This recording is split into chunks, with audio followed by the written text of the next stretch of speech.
and welcome to Dash News. This is Nicole Poses giving you some information on Hinduism. Hinduism is the third largest religion in the world with over 900 million followers. Not only is it the largest religion, it's also the oldest, found around 1500 BCE.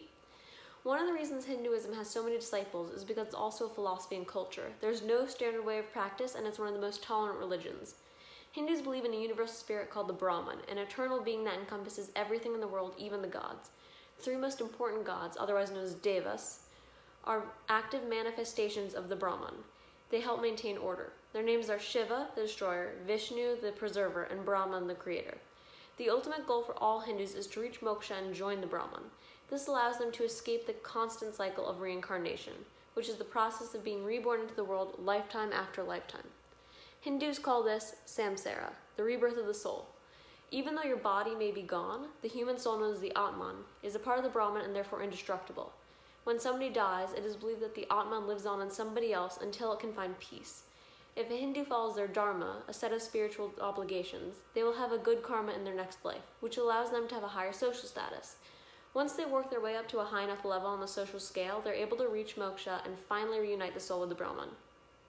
For example, the soul could start off in a criminal, live through a soldier, then a priest, and finally reach moksha.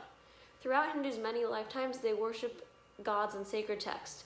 The sacred texts are called the four Vedas, which are extremely important hymns. They're studied and taught by spiritual leaders called gurus and sages, who often make Upanishads, which are philosophical reflections on the Vedas. While all these aspects of Hinduism are unique, they're also similar to many other religions such as Buddhism. Speaking of Buddhism, now on to Leia for an on-the-scene report. Hi, and this is Leia Ponsiglione giving an on-the-scene report for Dash News. Buddhism teaches that people can escape the sufferings from the world through Buddhist teachings. It was founded in Northeast India and Asia in 520 BCE. Being the fourth largest religion in the world, Buddhism was founded by a prince named Siddhartha Gautama. To summarize, Siddhartha lived a very sheltered life. So when he went out into the real world for the first time, he saw a lot of suffering. From there, he sought on a path to find the cure of suffering. Then he became the Buddha. He made the Four Noble Truths. 1. There is suffering in the world. To live is to suffer. 2. The cause of suffering is people's desires for pleasure and material goods. 3. The solution is to eliminate desire and attachments.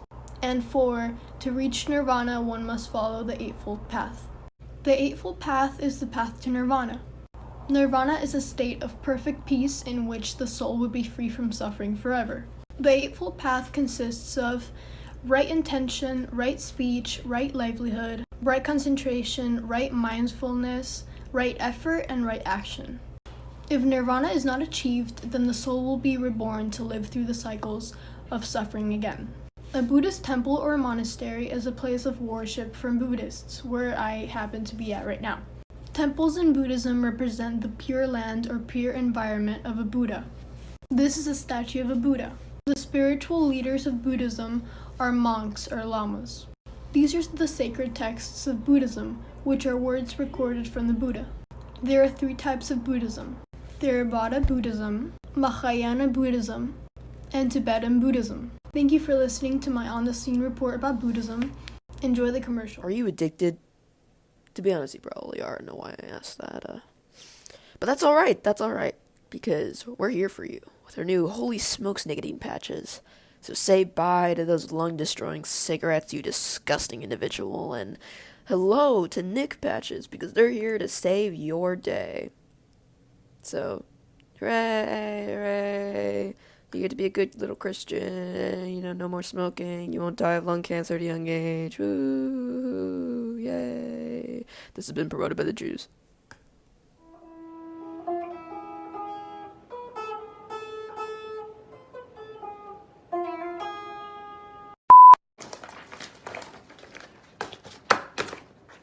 Breaking news, Jews are being blamed for the death of Jesus Christ. That's not right. No, this is fake news. This isn't right. We didn't do that. What we did do is actually start a religion that traces back to over 4,000 years ago, by people later known as Israelites.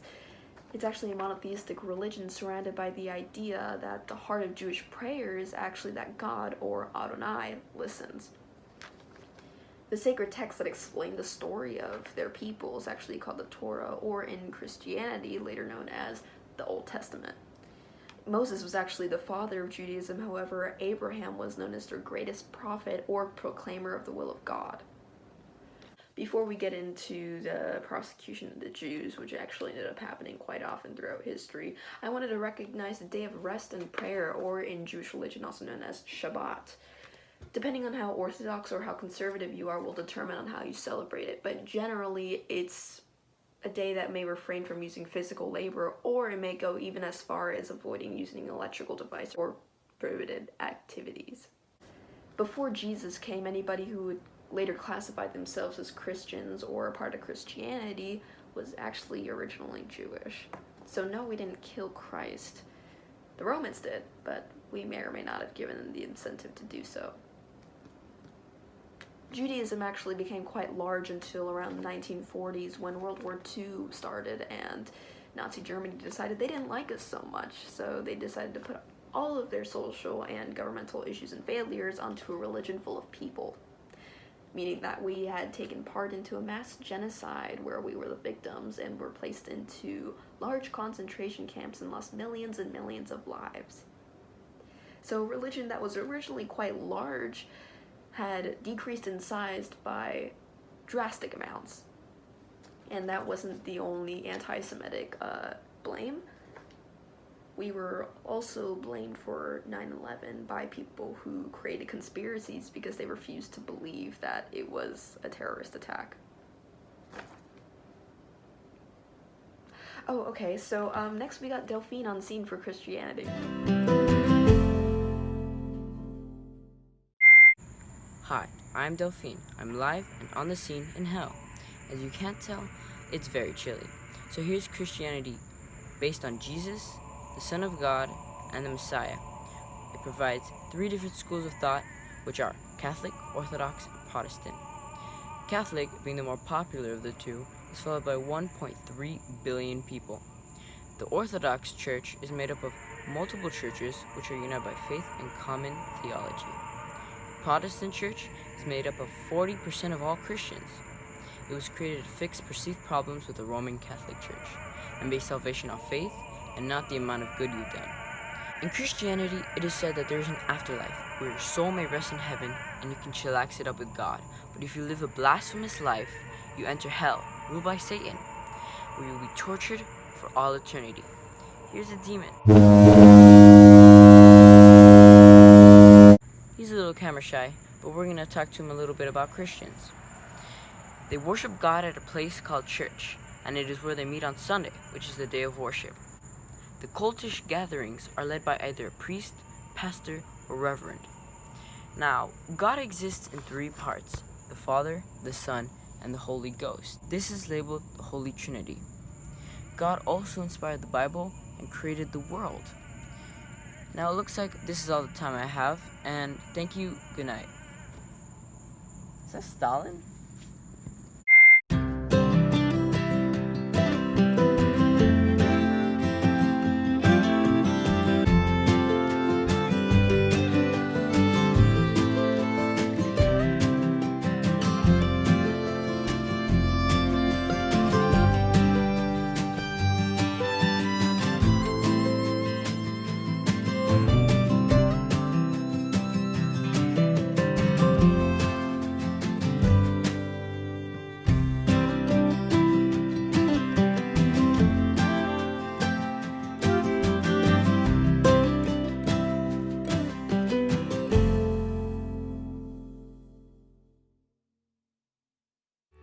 Look at this guy.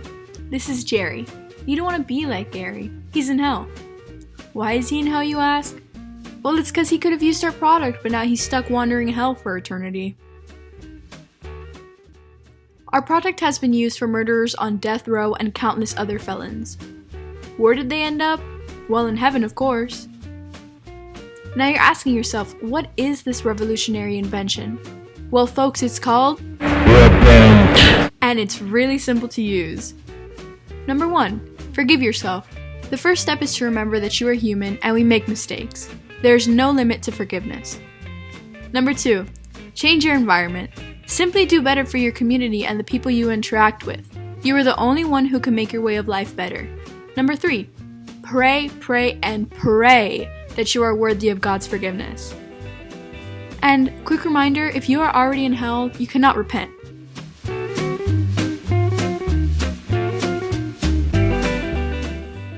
Now 4, you simply have to remember to think about the consequences of your actions and not repeat them.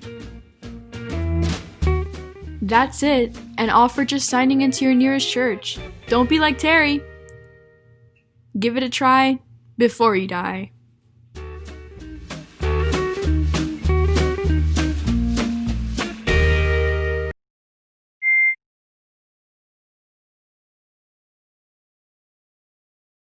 back, everyone, to Dash News. My name is Diaz-Espinosa, and I am your reporter. Chinese philosophy is an amalgamation of 3 different faiths: Confucianism, Taoism, and Buddhism. These 3 faiths became a triumphant and the backbone of Chinese society during Bronze Age China. Each of the faiths were preferred by different dynasties, such as the Tang dynasty that preferred Buddhism. These 3 faiths combined due to each one focusing too much into one particular area of life that would then leave many questions and no answers. A man named Master Kong, later given the title Confucius, founded Confucianism during the Zhou dynasty, which focuses on harmony between people and a strong family hierarchy, which is believed to lead towards prosperity. Taoism, said to be founded by a man named Lao Tzu, emphasizes the individual being and the importance of the natural world. Buddhism, which is founded by a man named Siddhartha Gautama, who grew as a wealthy, sheltered prince, not knowing anything about the world outside of the palace. He eventually escaped and realized that the world was terrible and full of suffering. He sought out teachers and teachings to find relief, but nothing worked. Then, after starving himself and a girl giving him some milk, he had a revelation and realized that there would always be suffering in the world, no matter what. Then came along Neo-Confucianism, which was founded by Zhou Dunyi in the Ming dynasty. Neo-Confucianism took several elements from these faiths and combined them into one in order to adapt to the rapidly changing and industrializing in China. Now, on to Iris, on the scene. Hello, Dash News. I am Isabella Saenz, better known as Iris, reporting on the scene. I'm currently at the Grand Mosque in Mecca, also known as the Sacred Mosque. The Grand Mosque surrounds the Kaaba in Mecca in the Makkah province of Saudi Arabia. Built in 1571, the mosque has seen many renovations and expansions, especially in the 8th and 14th centuries. The Grand Mosque is also known as Haram, meaning forbidden. It was called so because it was sort of a sanctuary. Violence and killing of living things was forbidden, or haram. Non-Muslims are prohibited from visiting Mecca and are advised not to enter parts of central Medina, where the mosque is located.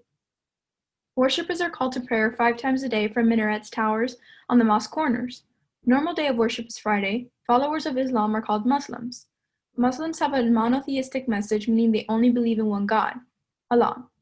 Muslims follow the 5 pillars of Islam, which are basic acts considered mandatory by believers. Some consider these pillars the foundation of Muslim life. These pillars include Shahada, profession of faith, Salat, prayer, Zakat, alms, Psalm, fasting, Hajj, or pilgrimage. The 5 pillars are included in the Quran, but this does not mean they have existed since the life of Muhammad. There are subgroups between Sunni and Shia, which are 2 main Muslim sects. Through the 2 main sections within Islam, Sunni and Shia agree on most of the fundamental beliefs and practices of Islam. A bitter split between the 2 goes back some 14 centuries. The divide originated within a dispute over who should succeed the Prophet Muhammad as the leader of the Islamic faith he introduced. This has been lovely. Thank you for checking in with Dash News.